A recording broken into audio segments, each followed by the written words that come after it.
Lagi Yes! cheese. Lagi cheese. Yeay! Asik. Dapat pas 4 foto kali, baru Jan. lagi. 4 kali ya. Ternyata hitungannya dari 4 4 pas udah keluar kali. pas fotonya. Waduh, Oh, udah keluar ya. ternyata. Dan Betul udah pada turun sekali. ternyata. Yap, udah mulai turun ke arah tempat-tempat yang mereka inginkan. Nah, tadi kalau kita ngebahas sedikit tentang victim, Jan, lo ternyata lihat ini, Jan. apa Pulau tuh? Pulau Alfanya, Jan. Cuma 1 tim yang turun Waduh, di Pulau Alfa. nyaman.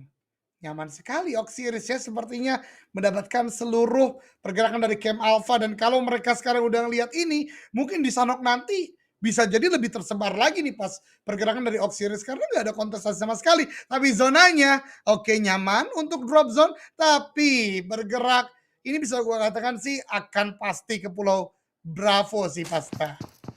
Iya, udah confirm 100%. Tapi ada satu hal yang unik lagi. Lo kalau lihat pergerakan Livescape, mereka turun di Mhm. 4 kota yang berbeda-beda loh. Masing-masing Waduh. anak, masing-masing player punya satu daerah kekuasaan. Ini udah pasti lootingannya Livescape bakal tajir banget. Mereka bisa rotasi cepat, bisa regroup cepat dan bisa masuk ke zona lebih cepat. Oke, itu pandangan yang cukup menarik juga ya karena dengan looting yang banyak mereka akan cukup kuat untuk menghadapi tim-tim lainnya. Namun apakah itu yang akan dimainkan? Karena kembali lagi sih pas gue tetap sanksi untuk tim-tim pojok bermain rotasi cepat karena Sanok ini kan mapnya kecil ya. Justru dengan mereka Heeh. cepat bisa jadi temponya sama yang di tengah kontestasi justru yang akan terjadi karena gue lihat beberapa kali Livescape ini main benar-benar pelan di bagian selatan mungkin karena mereka paham betul juga mereka bergerak dari bagian kiri bawah untuk memaksimalkan tempo atau momentumnya lah menunggu yang lain juga untuk bergerak terlebih dahulu ke arah dalam circle-nya. Ya, bahkan BTR juga dapat daerah kekuasaan yang benar-benar maksimal di area bootcamp. Mereka tidak hanya Oh, menguasai bagian tengah dari bootcampnya, mereka bahkan menguasai gudang tiganya. Karena biasanya kalau misalkan ada bentrok, gudang tiga biasanya diambil sama 1 tim atau 2 pemain. Tapi kali ini Bigetron benar-benar meluas drop zone-nya di tengah 2 orang, terus yang ada di gudang tiga 1 orang, 1 orangnya lagi ambil scrapping-an yang ada di bagian inti dari bootcampnya. Ini mereka juga pasti bakal tajir banget. Bootcamp tuh high loot parah men, merah itu kalau misalkan kalian lihat di map-map yang ada di Google, drop oh, zone Sunhawk gitu, itu udah pasti dah. Bootcamp tuh areanya area paling terang karena lootingannya banyak, tajir nggak dikali 2 aja atau nggak dikali 1,5 aja udah tajir, apalagi di sistem turnamen kayak gini biasanya drop loot-nya tuh dinaikin. itu dia dikalikan 2 ya dari weapon dan juga loot yang didapatkan. Dan lihat nih pergerakan unik nih dibangun oleh tim Barusa di mana bagi dia gunakan untuk muterin compound dulu sembari teman-temannya turun dari bagian atas. Tim Barusa adalah tim yang menggunakan drop zone yang dimiliki oleh victim dan buat teman-teman yang ngikutin banget victim ya, ini gerakannya sama persis bro ke arah compound ini. Jadi bener-bener lagi dan lagi ya permainan para pro player ternyata diadaptasi dengan cukup maksimal oleh teman-teman dari komunitas nih pas. Benar, permainannya itu udah benar-benar kayak menyeluruh. Bahkan gue setuju dengan seorang pro player yang bilang, oh, Boboho kalau nggak salah dari DG, dia bilang Hmm. tuh sekarang tuh kita nggak bisa memetakan dan menganggap ada pro player tier 1, tier 2 amatir tuh udah nggak bisa lagi, Jan. Sekarang tuh tinggal ngedapetin titel pro playernya aja, professional player di mana Nah, diakui ketika mereka sudah pernah bermain di PMPL atau sedang aktif bermain di PMPL. Ada kontrak, ada salary, ada kesempatan main yang banyak, itulah professional player gitu. Apalagi mainnya itu di liga yang bener-bener official dari PUBG Mobile-nya. Itu professional player. Tapi kalau untuk secara general kayaknya kita udah nggak bisa ngebedain tier 1, tier 2 amatir karena gameplay mereka semua sekarang udah berkembang. itu dia titiknya adalah di gameplay, di mekanik para player nih sekarang bisa gua katakan nih ya udah 11-12 gitu karena memang pertandingan yang banyak disuguhkan oleh official ditambah komunitas yang juga terus melakukan atau mengadakan turnamen-turnamen bahkan di masa pandemi seperti ini kayak apa yang dilakukan oleh Auxiris kali ini benar-benar shout out untuk mereka dan itu dia menghasilkan tim-tim dari komunitas yang sangat step up juga walaupun lagi dan lagi ya kita nggak bisa bohong title itu ada dan gue harapkan semuanya benar-benar berjuang aktif untuk bisa sampai ke tingkat tertinggi yaitu di Pro League-nya Pasta.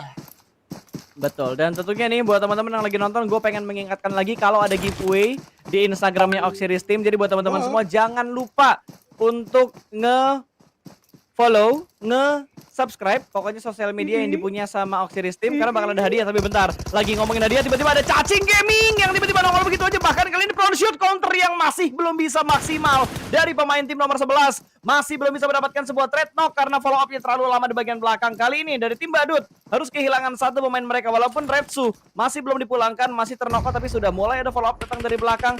Beberapa nih granat ke arah depan langsung dan Retsu sudah dipulangkan menuju ke arah lobby. Mereka bertemu dengan tim DBS. Iya, DBS atau tim Barusa kali ini benar-benar aktif ya. Dari game awal mereka bisa mengumpulkan pundi-pundi elimination point yang cukup banyak. Dan bahkan Wyvern dengan gagah perkasa yang hit dari bagian atas connect ke arah bagian bawah. Berikutnya ada sebuah trade yang terjadi, namun secara kontes masih dimenangkan oleh tim DBS. Kali ini Maze melakukan sebuah flank ke arah bagian kanan, akan coba di end terlebih dahulu untuk setidaknya menyamakan keadaan.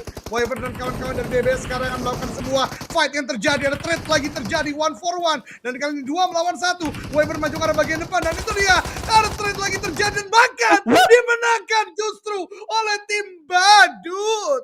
What, the clown is not clown anymore, Pasta. Mereka ganas dan bahkan ngedapetin seluruh player dari tim. Tapi lo lihat di minimapnya,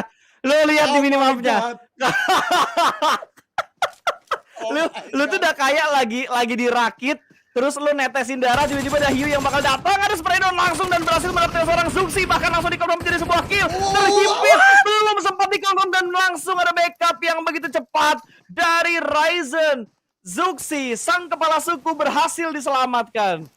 Oh my god, itu tadi ya kalau teman-teman perhatikan minimap, itu kayak apa yang sering diungkapkan oleh orang-orang banyak, Pas. Setelah jatuh, tertimba tangga.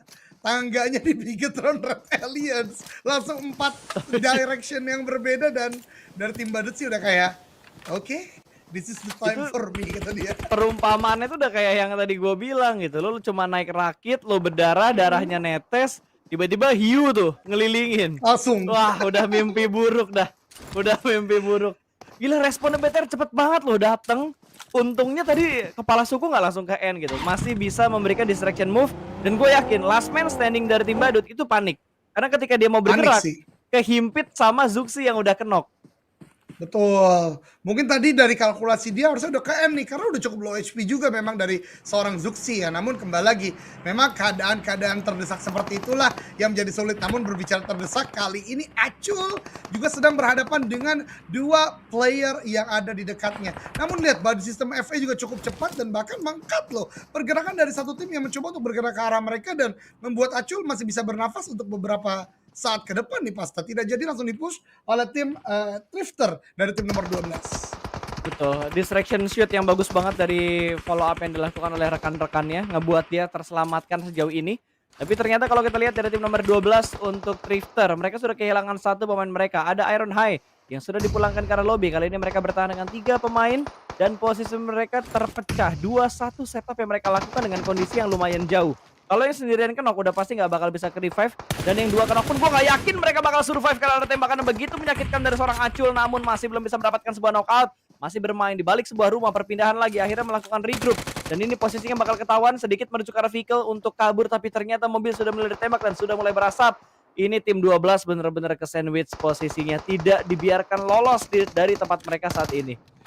Iya, ini Drifter sulit banget ya, bahkan hanya satu angle doang yang bisa dijaga. Vehicle udah explosion juga. Sakura tadi melakukan sebuah pre-fire karena bagian depan berusaha untuk mendapatkan player dari FS Slayer, namun lihat dari FS Slayer ini udah menyebar dengan sangat on point, dan bahkan baru gua katakan tadi satu orang knockdown lagi menjadikan hanya 2 orang ini yang tersisa. Acul langsung bergerak karena bagian depan, pre-fire dilakukan dengan UMP, tembakan dari bagian kiri juga terjepit, tidak bisa bergerak kemana-mana. Sakura udah mulai sangat low HP, namun lihat baru sistemnya on point, namun value udah cukup low HP juga. Papoy maju ke bagian depan dengan Beryl, akan berusaha mendapatkan yang terakhir, dan itu dia Valley, the last man standing, dipulangkan oleh FA. Bang revive, bang revive. Dia looting dulu. Dia looting dulu. Dia ngambil attachment yang dibutuhin dulu baru revive. Sumpah kalau ngeliatin turni itu kita selalu ngelihat hal-hal apa ya, hal-hal lucu yang tiba-tiba spontan kita lihat gitu loh. Tadi tidak di revive dulu ya, ya sudah ngelut dulu, mungkin udah berusaha aman, udah cukup aman nih, adalah ngelut terlebih dahulu, atau mungkin nih ya, mungkin kita harus berbicara nih secara positif terus, cari smoke dulu tadi pas sebenarnya. Karena Oh nggak punya benar smoke benar tadi benar maksudnya gitu. benar. Bener, cari smoke dulu buat setup gitu ya. Betul. Benar benar benar benar. Ngambil utility, ngambil Mhm, scope, ngambil peluru, jadi grip ya, banyak ambilin dulu Pas. baru Iya, revive. nggak Niatnya jadi ngambil dong smoke, karena tapi heeh, tiba-tiba hal-hal lain di dalam tasnya itu menggiurkan Jan. Jadi ya udahlah sekalian gitu kan. iya, Daripada bolak-balik betul juga. Biar untuk efektif ya berarti apa ya. ya, meminimalisir waktu juga kan, di-looting dulu yang diperlukan, nge-revive, terus tinggal bilang, "Lu butuh apa? Tadi udah gue looting ini." Di-drop. Positive thinking positive Bagus, thinking. positif. Itu dia bahasanya, saya mau mencari bahasa positive thinking tadi.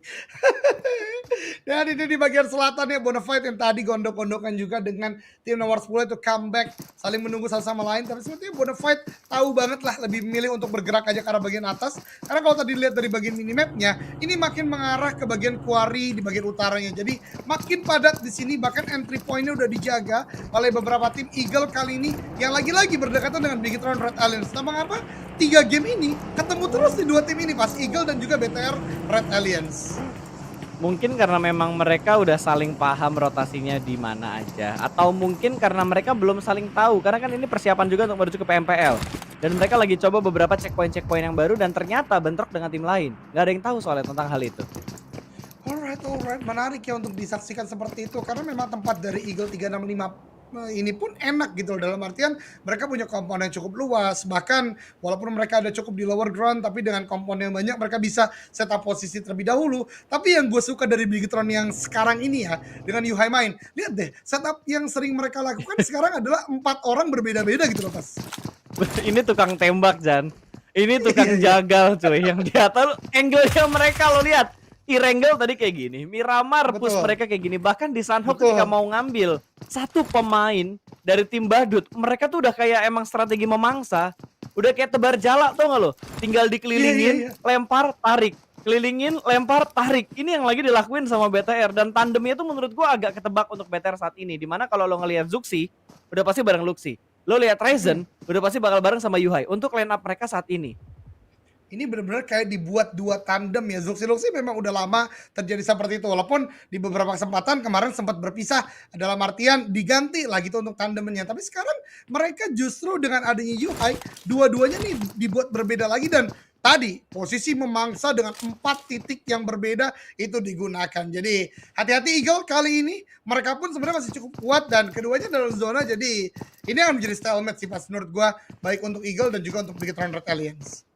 Ya masalahnya nih kayaknya line up yang sekarang ya menurut gue tuh kayak agak lebih fleksibel ya. Agak lebih fleksibel. Jadi kayak tandemnya lu mau taruh Ryzen sama Zuxi, bonding mereka udah oke. Lu mau taruh siapa sama siapa, bahkan ketika Liquid bermain pun atau Kings bermain pun mereka udah punya gameplay dan strategi yang berbeda-beda gitu. Jadi variasi Oke. strategi mereka tuh lebih banyak dibandingkan sebelumnya dan ternyata tiba-tiba di kill feed Yuhai berhasil Wah, mendapatkan satu pemain dari Eagle 365. Begitu commit walaupun ada counter shoot tapi ternyata third party join. Luxi lengah dan ditembak oleh GD Gits. betul sekali. Gedegit kali ini ternyata dari jarak yang cukup jauh sepertinya karena di bagian minimap gak kelihatan, harusnya sih ini ada di bagian high ground yang ada di depan komponen dimiliki oleh Eagle kali ini. Ryzen berputar terlebih dahulu mungkin untuk securing di bagian belakangnya biar gak ada backside, tapi kontestasi close spot combat terjadi. Zuxi terkena sebuah splash damage yang membuat ada gerakan sedikit membuat dia tidak bisa menembak on point, dan ini harusnya menjadi momentum buat Bigetron untuk mundur terlebih dahulu ke arah tempat Ryzen berada karena Luxi juga ter-take down oleh lagi dan lagi oleh Genesis Dogma Guild nih Pasta. Gila ini tim yang barbar banget, gue ingat banget begitu mereka menjadi tim pendatang baru. Gameplay mereka tuh juga barbar banget dan mereka nggak takut ketemu sama tim manapun. Dimana kalau misalkan kita ngeliat tim baru yang dari komunitas naik ke arah prosinnya, pasti mereka bakal ada mental yang terkejutkan. Apalagi kalau mereka ketemu dengan tim-tim besar yang sudah pernah menjadi juara atau tim-tim yang menjadi langganan juara, pasti bakal menurunkan mental mereka. Tapi GD Gits datang dengan mental yang begitu baik, begitu bagus, begitu strong. Mereka menjadi third party pun tim siapapun itu bakal mereka libas. Mereka lihat dikit ada kesempatan dapat hajar. Selalu ya tidak pernah absen untuk melakukan tembakan ke arah lawan-lawan yang memang akan bisa di take down atau mempunyai kesempatan di take down oleh mereka. Namun ini dia pergerakan dari tim Bigetron udah berpindah. Di Bonafide juga pun tadi setelah terkena press atau tekanan yang diberikan oleh Tang City Esport, mereka bergerak dan ini gerakan yang menurut gue tidak terlalu baik karena tersebar cukup jauh.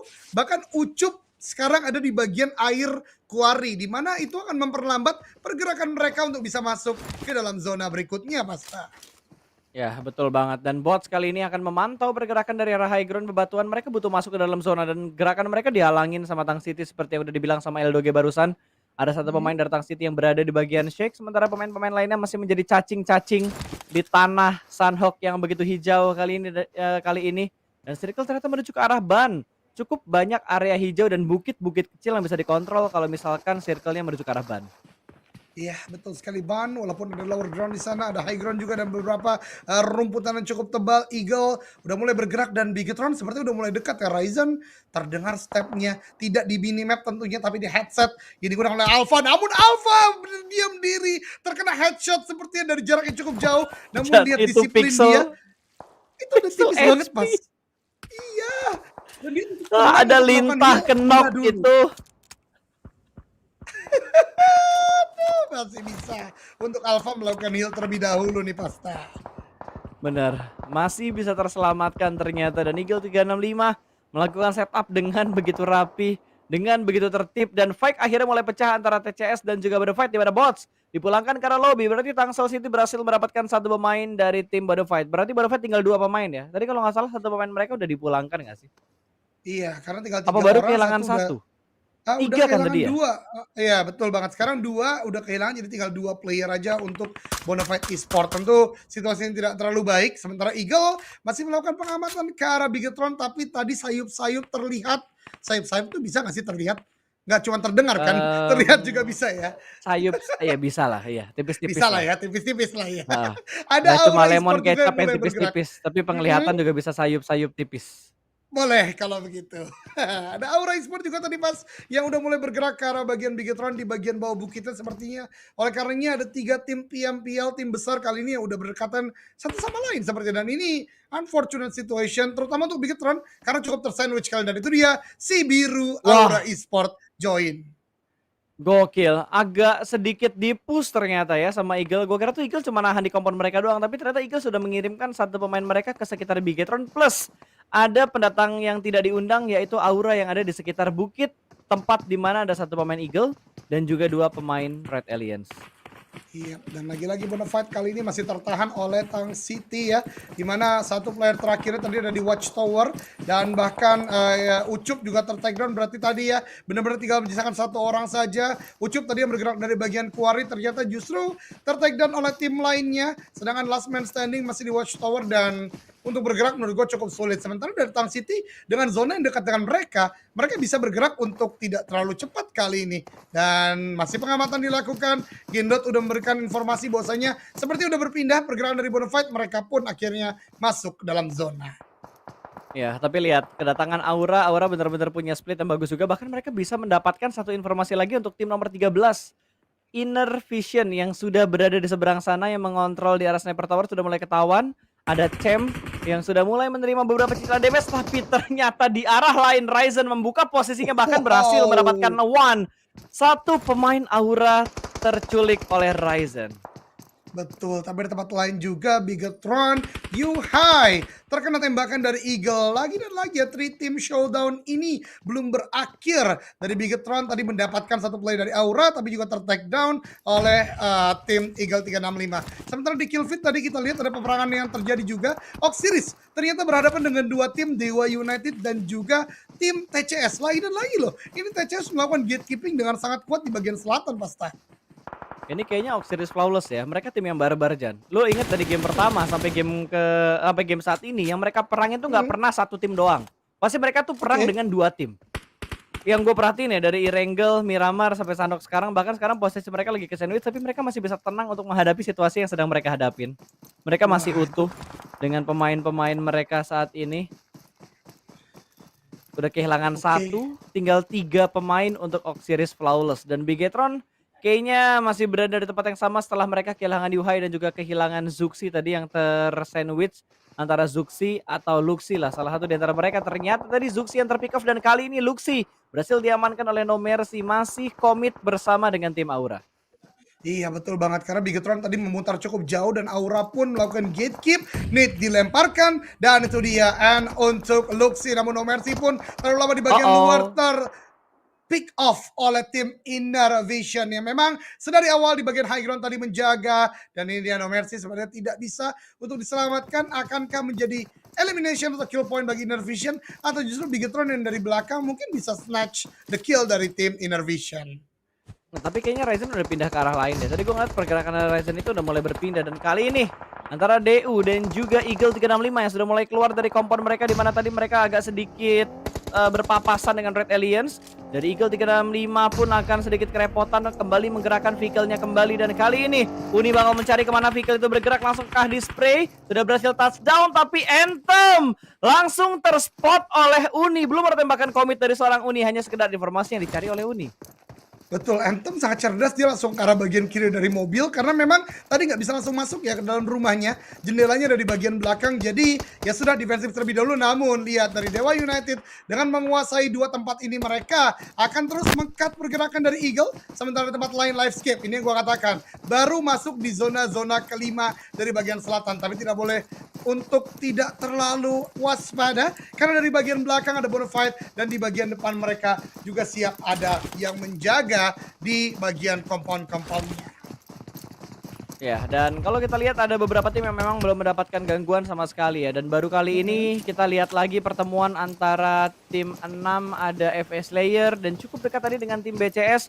Jarak mereka hanya terpisah beberapa meter saja untuk menuju ke bagian zona, dan kali ini Acul yang masih mempertahankan posisinya untuk mendapatkan beberapa pick off ke arah pemain-pemain dari tim BCS. Masih berada di posisi yang sama, smoke sudah mulai terpop up, dan dari tim BCS sudah mengirimkan satu pemain mereka untuk terlebih dahulu masuk ke dalam zona, tapi ini angle yang cukup bebas untuk ditembak, namun belum ada tembakan yang dilakukan oleh pemain dari tim BCS. Smoke semakin tebal lagi bakal dibuat, dan Acul sudah berhasil menyeberang jalan, tapi dari arah lain third party pun join, ternyata berhasil mendapatkan satu pemain lagi dari tim BCS, dan ini akan membuat satu tim, yaitu tim FE, akan semakin percaya diri untuk menuju dan nge-push ke arah kompon milik BCS. Betul, ini FE benar-benar ganas sih, dan lihat bahkan move as a unit melawan Thomas, tapi Thomas masih bisa untuk mendapatkan sebuah knockdown, namun tidak. Body system yang cukup cepat untuk FE masuk ke dalam zona, dan mereka meratakan pergerakan dari BCS. Ya, dan kayaknya Aura mendengar tembak-tembakan dari arah sebelah kiri, bekas peperangan antara FE dan juga tim BCS. Tapi Jaden tidak komit untuk menuju ke arah sebelah sana, dan ternyata akan kembali berkumpul dengan Jaxi. Dua pemain Aura yang tersisa saat ini sedang fokus untuk menghadapi tim. Ada Inner Vision di sekitar mereka. Betul sekali, Inner Vision masih menjaga ya, lagi dan lagi. Sebentar di tempat lain, Dewa United dipulangkan ke lobby, dan lagi-lagi oleh Tang City. Tang City melakukan gatekeeping dengan sangat kuat, namun Jaden lihat ada perhitungan yang sedang dibangun. Dua udah kelihatan, tiga sudah kelihatan. Mencari yang terakhir mungkin, tapi ini itu what? Sabar. Oh belum. Sabar. Ngitung lagi ini sekali Bredet bisa di. Oh, mass kill. Mass kill. Di cancel. Di cancel. Belum, di-cancel, Ditunggu. di-cancel. Oh, ini fix sih. Kalau dilempar mass kill sih bisa dapat 2 harusnya. Sudah semakin dekat, semakin dekat. Granat sudah mulai di-cook dan lempar langsung ke depan sana. Sedikit miss kah kalkulasi dari seorang Jaden, atau dia ingin fokus untuk masuk ke dalam zona terlebih dahulu karena mereka masih belum masuk ke dalam zona. Tembakan yang begitu legit dari seorang Jaden, kalau dia tadi pengen nembak tapi ternyata malah tim FE yang menembak ke arah depan. Jaden masih berada di belakang dari FS Slayer. Belum ada tembakan pasti yang dikeluarkan oleh seorang Jaden. Betul banget, dan sekarang FS Slayer lihat betapa kerasnya mereka, udah 11 elimination atau kill point mereka dapatkan masuk ke arah bagian depan. Tapi Jaden nih hati-hati loh, bisa menjadi game changer untuk tim FS Slayer di Pasta. Bener, ini Jaden masih berada di belakang dari FS Slayer, dan Jaden membuka tembakan dari arah belakang, namun begitu cepat counter yang dilakukan oleh seorang Acul dan menyelamatkan posisi dari tim FE. Respon demi respon diberikan, dan ini ngebuat FE sedikit kocar-kacir karena Gary juga cukup dekat dengan tim mereka. Akan langsung dipush, sepertinya Hazel mendengar tembakan dari balik batu, sedikit melakukan jiggle lumba-lumba yang ternyata gagal dan berhasil dimenangkan oleh Genesis Dogma. Satu player lagi kembali tumbang dari FE. Iya, lihat Genesis Dogma, persebarannya udah luar biasa banget. Walaupun dengan roster yang udah tinggal sedikit secara kuantitas, namun udah menahan seluruh pergerakan yang kira-kira bisa dimainkan oleh tim-tim lainnya. Inner Vision justru sekarang mendapatkan keuntungan karena menang secara kuantitas dan bahkan masuk ke dalam tengah zona. Dan pembahasan kita di awal pas, ternyata tidak terjadi. Tidak ada healing game yang terjadi karena 3 tim kali ini sudah berada di dalam zona-zona akhir, Pasta. Ya kapan terakhir kali gue ngelihat turni kayak gini di Indonesia ya, karena rata-rata sekarang udah pada menggunakan strategi healing untuk di Sunhawk, tapi kita lihat 3 tim yang tersisa, mereka semua try hard untuk masuk ke dalam zona, termasuk tim dengan jumlah player yang sudah semakin sedikit, masih percaya diri untuk masuk ke dalam zona. GD dengan 2 pemain mereka masih mengupayakan yang terbaik, 1 orang berhasil diamankan, Star tumbang terkena headshot, berarti hanya menyisakan last man standing untuk tim GD. Iya betul sekali, Inner Vision kali ini dengan 4 playernya masih membagi fokus karena FS player pun ternyata masih dengan 3 player masih cukup kuat. Kali ini ada Molly yang dilemparkan ke arah bagian depan untuk menutup pergerakan, tidak mudah, tapi ada Nate tadi yang berseliweran dari bagian atas, harusnya dari Inner Vision udah mulai mengetahui di bagian kiri ada musuh dan GD GD rata. dipulangkan ke lobby. Ini dia Acul tertakedown 1 orang, tinggal misalkan 2 orang lagi. Di sana Wix pun tertakedown, the last man standing Papo yang akan berhadapan dengan 4 orang, akan sebuah prevent dari bagian dari depan, kiri. namun flank yang dilakukan oleh Inner Vision on point. Winner chicken dinner untuk Inner Vision Esports. Mantap, akhirnya mereka berhasil mengejar ketertinggalan poin mereka dengan 10 kill kalau nggak salah, dan juga poin placement mereka berarti ada 25 total poin yang mereka kumpulkan untuk match ketiga. Wow, sempat tersandung di game pertama. Inner Vision tusun di game pertama, dan menurut gue ini adalah sebuah kejar poin yang on point karena dia dapat chicken. Ingat, 6 game 1 chicken ini bakalan impactful banget pas. Ini berarti banget ya satu chicken. Kenapa gue bilang sangat berarti? Bukan dari bukan dari kesempatan yang udah mereka dapetin WWCD-nya, tapi ketika poin sama. Prioritas di turnamen ini adalah dihitung dari WWCD-nya. Itu. Jadi WWCD 1 yang mereka dapatkan iki lagi-lah jadi bahasa Jawa gua. Ini akan sangat berarti banget buat mereka. Banget. Setuju banget. Kita sempat melihat ya bagaimana winner chicken dinner yang memang menjadi esensi dari PUBG Mobile itu bisa mengubah nasib sebuah tim, dan dengan chicken dinner ini setidaknya mereka udah securing 1 tiket kalaupun nanti ada kesamaan poin. Dan tidak hanya itu, poin yang mereka kumpulkan juga sangat tinggi di game kali ini, mungkin menjadi boostingan yang sangat kuat untuk mereka, mengingat tadi gue katakan di awal game pertama mereka tusun. Dengan chicken dinner ini mungkin akan mengambil rata lagi nih, karena kita para caster, The Caster udah sering bahas juga, minimal 1 game itu 9 sampai 10 poin. Itu